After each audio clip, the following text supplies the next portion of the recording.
মূল্য বৃদ্ধি নিয়ে আজ ফের নবান্নে বৈঠক। বাজারে দ্রব্যমূল্য নিয়ন্ত্রণ নিয়ে পর্যালোচনা বৈঠকের ডাক মুখ্য সচিবের। ইবির হানায় বাজারে কতটা প্রভাব তা নিয়েই কৃষি দপ্তরের আধিকারিকদের সঙ্গে পর্যালোচনা বৈঠক। বৈঠকে জেলা শাসক পুলিশ সুপার রাও। মুখ্যমন্ত্রীর বৈঠকের 8 দিনের মাথায় নবান্নে বৈঠক। এবার উত্তর কলকাতা ও শহরতলির পাইকারি ও খুচরো বাজারে হানা। মঙ্গলবার উল্টোডাঙ্গা মাঠ বাজারে অভিযান টাস্কফোর্সের অভিযানের পর অনেকটাই কমেছে সবজির দাম। দাম কমে গেছে এবং ধীরে ধীরে আরও কমবে এবং এইখান থেকে যে মালগুলো আমাদের বাগুইহাটি, কেষ্টপুর, নর্থ ক্যালকাটায় যায় সেই সব বাজারগুলো আমরা ঘুরছি। এখন আমরা বাগুইহাটি মার্কেটেও যাব, কেষ্টপুরেও যাব, আমরা দেখব ডিফারেন্স কতটা। আমার যা মনে হয়েছে রিটেলেই যত গোলমাল সেইটা বন্ধ করার জন্য আপ্রাণ চেষ্টা চলছে, হয়ে যাবে বন্ধ। অলরেডি অনেকটা কমেছে,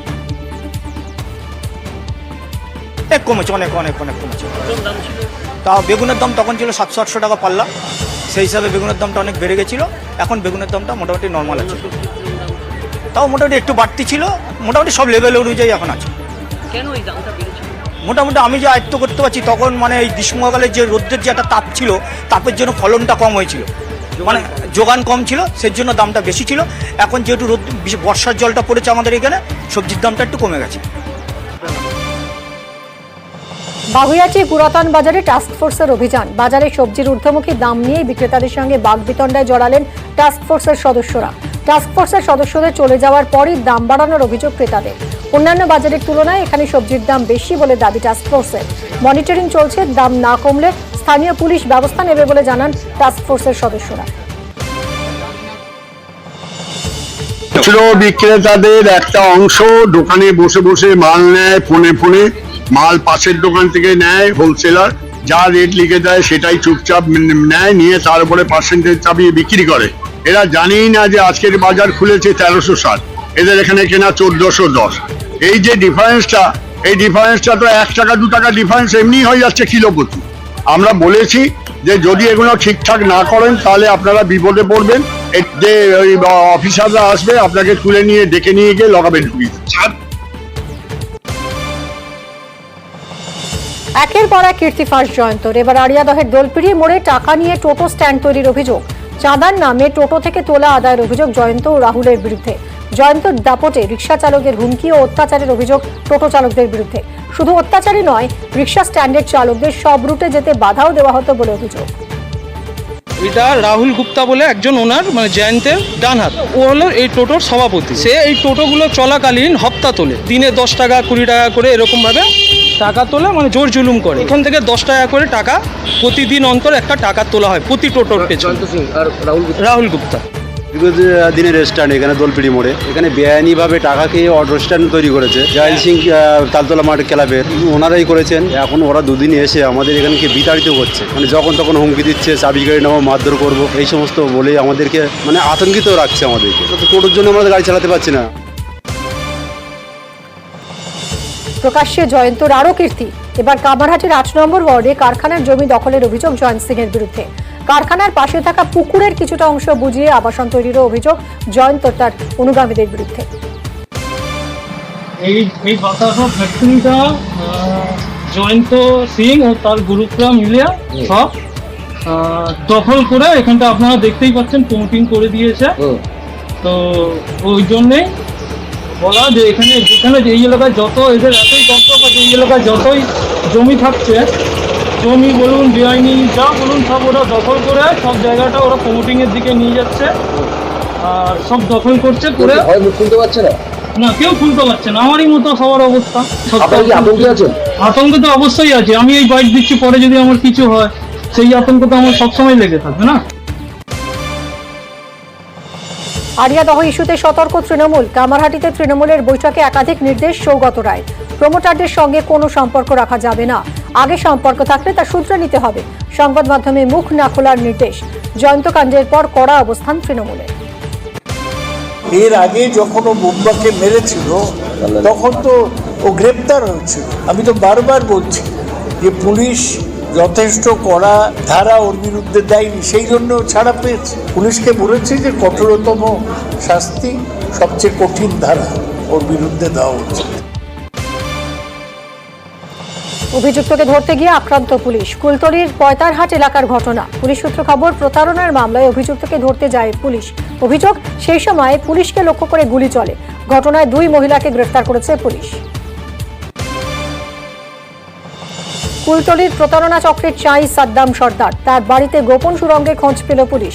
খাটের নিচ দিয়ে গোপন কুঠুরির রাস্তা, ঘর থেকে সুড়ঙ্গের শেষ খালের প্রান্তে। এই সাদ্দামকে ধরতে গিয়ে আক্রান্ত হয় পুলিশ। পুলিশকে লক্ষ্য করে গুলি চালায় সাদ্দাম বাহিনী। খানাকুলে পঞ্চায়েত সমিতির দখল নিয়ে ধুন্ধুমার। পূর্ত কর্মাধ্যক্ষ বনাম তৃণমূলের ব্লক সভাপতির বিবাদের অভিযোগ। পরিস্থিতি সামাল দিতে লাঠি উঁচিয়ে তাড়া পুলিশের। পঞ্চায়েত সমিতির এক সদস্যকে মারধরের অভিযোগ পূর্ত কর্মাধ্যক্ষ নইমুল হকের বিরুদ্ধে। মারধরের ঘটনার পরই বোমাবাজি এলাকায়। দেগঙ্গায় পঞ্চায়েতের জেনারেল মিটিং চলাকালীন হামলার অভিযোগ। বৈঠক চলাকালীন টেবিল চেয়ার ভাঙচুরের অভিযোগ। আইএসএফ এর বিরুদ্ধে হামলার অভিযোগ তৃণমূলের, যদিও অভিযোগ অস্বীকার আইএসএফ এর।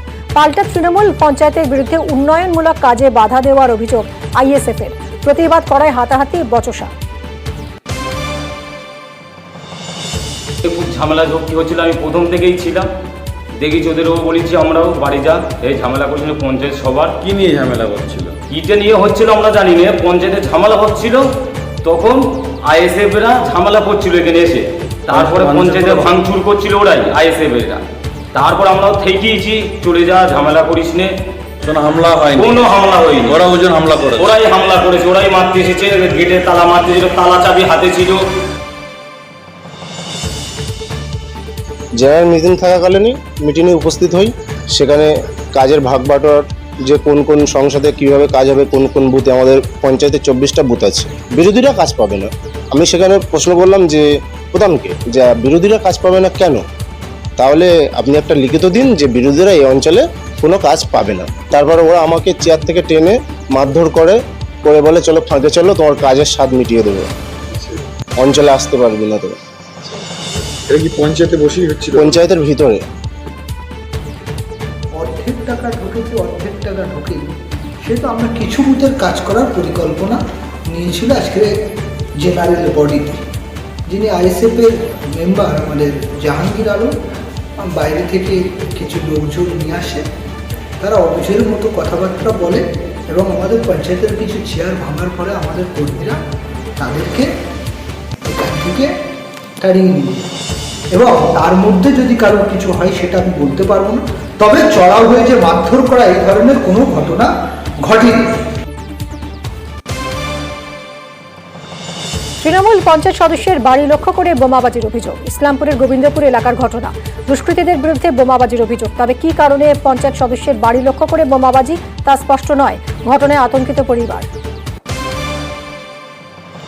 নৈহাটিতে বিজেপি কর্মীর বাড়ি থেকে উদ্ধার বোমা। পালবাগানের বাসিন্দা দীপক সাউয়ের ভাড়াটে সাবুদেবের বাড়ি থেকে বোমা উদ্ধার পুলিশের।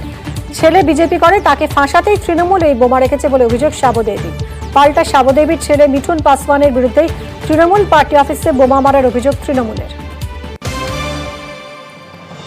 চোখ অপারেশন করাতে গিয়ে নেমে এলো অন্ধকার। মেটিয়াবুরুজের হাসপাতালের 2 রোগীর একটি করে চোখ সম্পূর্ণ নষ্ট, জানিয়েছে রিজিওনাল ইনস্টিটিউট অফ অপথ্যালমোলজি। আরেকটি চোখে দৃষ্টিশক্তি ফেরাতে চিকিৎসা চলবে। 6 মাসের আগে দৃষ্টি ফিরবে কিনা বলা সম্ভব নয় বলেই জানাচ্ছেন চিকিৎসকরা। বাকিরাও আংশিক দৃষ্টিহীন বলে দাবি চিকিৎসকদের। খড়দায় ট্রেনের সঙ্গে গাড়ির সংঘর্ষ, ঘটনায় গ্রেফতার গাড়ির চালক অমল সরকার। সোমবার দীর্ঘক্ষণ জিজ্ঞাসাবাদের পর রেল পুলিশের হাতে গ্রেফতার। জিজ্ঞাসাবাদ চলে দুর্ঘটনার সময় কর্তব্যরত গেটম্যান রেল পুলিশকেও। সেই জিজ্ঞাসাবাদের পর কর্তব্যরত গেটম্যানকে ক্লিনচিট দিল, গ্রেফতার হলো গাড়ির চালক। জয়নগরে ইউটিউব দেখে বোমা বানিয়ে গ্রেফতার যুবক। ধৃত যুবকের নাম প্রবীর চট্টোপাধ্যায়। পরিবার সূত্রে খবর, সম্প্রতি কিছু যুবকের সঙ্গে প্রবীরের ঝামেলা বাঁধে। তাদের জব্দ করতেই বোমা বানানো শেখা। ইউটিউব দেখে বোমা বানানোর কৌশল থেকে শুরু করে প্রয়োজনীয় কাঁচামাল জোগাড়, এলাকাতেই পরীক্ষামূলকভাবে বিস্ফোরণ। তদন্তে নেমে অভিযুক্ত প্রবীরকে গ্রেফতার জয়নগর থানার পুলিশে। কি দেখে করেছে? ইউটিউব থেকে হয়তো করেছে। ছোট বাচ্চার খেলতে গেলে কি বোম বানিয়েছে, কি বারুদ ফারুদ নিয়ে কি দড়ি টড়ি দিয়ে বানিয়েছে, বানিয়ে দেখছি যেমন কেমন লাগে, আমি বানাতে পারি কিনা। যেমন চকলেট বোম, যেরকম পুজোতে কালী পুজো ফাটাই হয়তো সেরকম বানিয়েছে।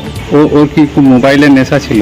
মোবাইল একা থাকে মানে বুঝতেই পারছেন, সবসময় মোবাইল, এখন সবার হাতে মোবাইল। কোনো শব্দ টব্দ পেয়েছিলেন? হ্যাঁ, আওয়াজ পেয়েছিলাম, ওটা একটা সাউন্ড পেয়েছিলাম, একবারই আমি পেয়েছিলাম একটা সাউন্ড। মশলা টসলাগুলো এনেছিল বা বোমা তৈরি দড়ি টড়ি এগুলো আপনারা জানতেন, দেখেছেন আগে? না কোনোদিন দেখিনি, ও ঘরে কাউকে ঢুকতেই দেয় না, ওটাই আমার ভাইয়ের ঘর। রাত্রে 11:30 যখন বাজে তখন দুটো বোমার আওয়াজ আমরা শুনতে পাই। চারিদিকটা একদম পুরো ধোঁয়ায় হয়ে গেছে, কুয়াশার মতো, মানে কিছুই দেখা যাচ্ছিল না। তারপরে দেখলাম যে আমাদের বাড়ির ওই যে পিছনে যে রাস্তাটা রয়েছে, রাস্তা দিয়ে একটা ছেলে হাফ প্যান্ট পরা, গায়ে স্যান্ডো গেঞ্জি পরা, গামছা গায়ে, বোমাটা ফেটেছে কিনা ও দেখে আমাদের এই বাড়ির মধ্যে দিয়ে চলে গেল। তারপরে পুলিশ এলো, এসে ওদের বাড়িতে গেল, ছেলেটাদের বাড়িতে গেল, গিয়ে ওর মাকে জিজ্ঞাসা করলো, ওর মা ছিল না সম্ভবত, এইটুকুই শুনতে পাই। আমার ঠিক ইউটিউবে করেছে বলে আমার ঠিক মনে হয় না, কারণ এটা বর্ডার এরিয়া। মন্দিরবাজার থানা এলাকায় অনেক দুষ্কৃতী তারা এইসব কাণ্ড কারখানা ঘটিয়ে থাকে। আমার মনে হয় পুলিশ যদি যথাযথভাবে একটু তদন্ত করে তাহলে ভবিষ্যতে এই ধরনের কাজ তাদের বন্ধ হবে। রেশন বন্টন দুর্নীতি মামলায় শেখ শাহজাহানের ভাই সিরাজউদ্দিনকে ইডির নোটিশ। সিরাজউদ্দিনের পাশাপাশি আত্মীয় রানাবাবু লস্কর এবং গাড়ির চালক ফারুক মিয়াকে 3 জনকে তৃতীয় নোটিশ পাঠালো ইডি। পরপর দুবার তলবে হাজিরা দেননি, এবার হাজিরা এড়ালে আইনি পদক্ষেপ নেওয়া হবে জানিয়েছে ইডি। বৃহস্পতিবার এবং শুক্রবার হাজিরার নির্দেশ।